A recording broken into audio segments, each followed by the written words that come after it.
عمران خان کی ایک اور مبینہ آڈیو لیک کیا لانگ مارچ پر اثر انداز ہوگی؟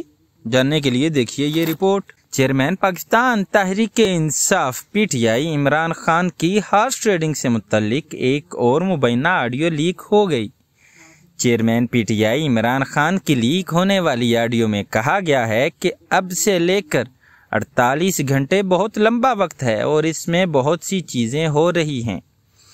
عمران خان نے مبینہ آڈیو میں کہا کہ میں اپنی طرف سے کوئی چالیں چل رہا ہوں جو ہم پبلک نہیں کر سکتے، تاہم 5 تو میں خرید رہا ہوں نا، میرے پاس ہیں 5 اور میسج دینا ہے کہ وہ جو 5 ہیں نا وہ بڑے اہم ہیں، ان سے کہو کہ 5 کو سیکیور کر دیں۔ مبینہ آڈیو میں کہا گیا کہ اگر ہم 5 اور کر لیں تو گیم ہمارے حصے میں ہے، اگر ہم 5 اور کر لیں تو گیم ہمارے ہاتھ میں ہے اور اس وقت کراس دی بورڈ جا رہے ہیں کہ کسی طرح جیت جائیں اور کوئی فکر نہ کریں کہ یہی صحیح ہے یا غلط۔